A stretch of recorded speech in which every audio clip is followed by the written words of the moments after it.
नमस्कार साथियों, मैं जय सिंह आप सभी का क्विक एजुकेशन वन चैनल पर हार्दिक स्वागत करता हूं।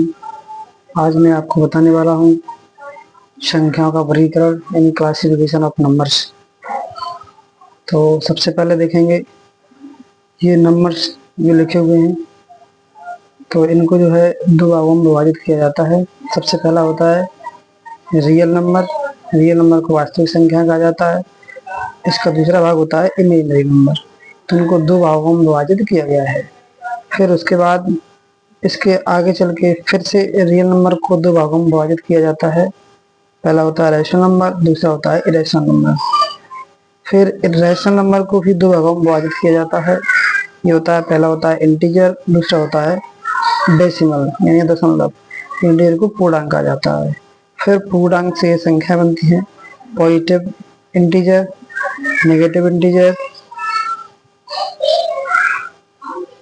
जीरो इंटीजर, फिर non positive integer, non negative integer.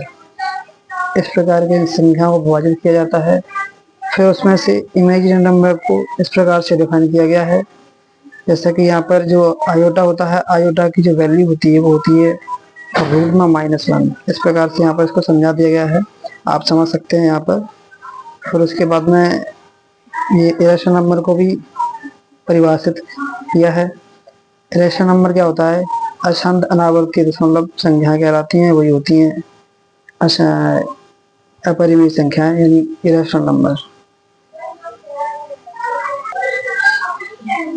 Real number क्या होते हैं? सबसे पहले देखते हैं रियल नंबर क्या होते हैं। इन्हें वास्तविक संख्या कहा जाता है।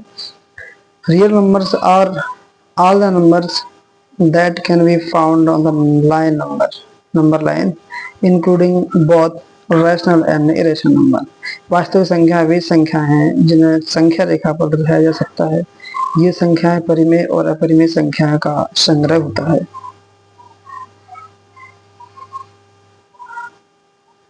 इस प्रकार से इन संख्याओं को इस लाइन नंबर पर दर्शाया जा सकता है।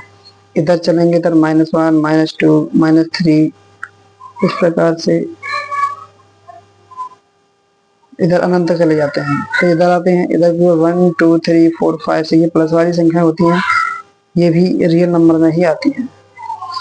उसके बाद इनके एग्जांपल दिए हैं 0, 1, 2, 3, 4, 5। ऐसे ही -1 भी होगा, -1, -2, -3 अनंत तक। इसी प्रकार से फिर आता है इमेजिनरी नंबर। इमेजिनरी नंबर क्या होते हैं? इनको अवास्तविक यानी काल्पनिक संख्या कहा जाता है। एक काल्पनिक संख्या वह संख्या है जिसका वर्ग करने पर एक ऋणात्मक वास्तविक संख्या प्राप्त होती है। इसे ऋणात्मक संख्या के वर्गमूल के रूप में परिभाषित किया जाता है। An imaginary number is a number that when squared results in a negative real number। जैसे रूट में -2, रूट में -3, रूट में -5। इसको यदि हम अलग करेंगे यानी खंड करेंगे, इसके फैक्टर करेंगे तो क्या होगा? रूट में -1 मल्टीप्लाई रूट में 2। इस प्रकार से इसको किया जा सकता है। फिर इसकी वैल्यू जो होती है वो होती है आयोटा, आयोटा √2 ये हो जाएगा इसकी वैल्यू।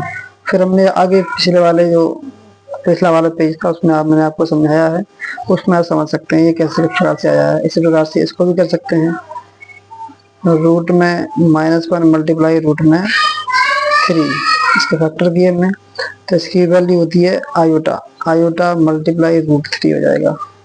इस प्रकार से 5 का भी हो जाता है। 5 का कैसे होगा? रूट में -1 मल्टीप्लाई रूट में 5। इस प्रकार से इन संख्याओं को परिभाषित किया जाता है।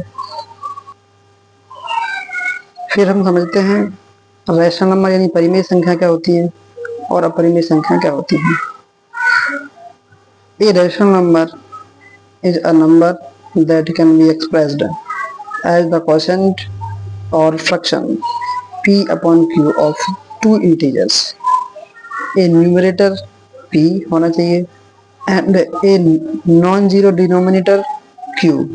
तो यदि एक वास्तविक संख्या को दो पूर्ण संख्याओं के बटा के रूप में यानी p/q के रूप में व्यक्त किया जा सकता है तो उसे परिमेय संख्या कहते हैं। लेकिन q बराबर 0 नहीं होना चाहिए। इस प्रकार से ये 2/5, 0.56, 2, 2/9 इस प्रकार से ये संख्याएं रैशनल नंबर कहलाती हैं।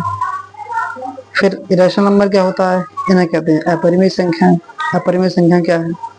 An irrational number is a number that can be written as a fraction of two integers.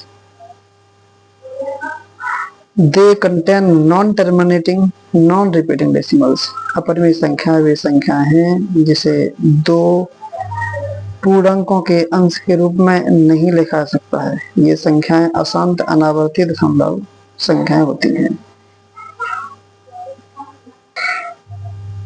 इस प्रकार से ये लिखा हुआ है।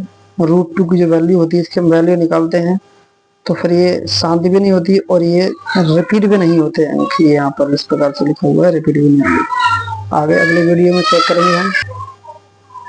अगले वीडियो में हम और देखेंगे इसके जो पार्ट्स बचे हुए हैं वो सभी देखेंगे। धन्यवाद।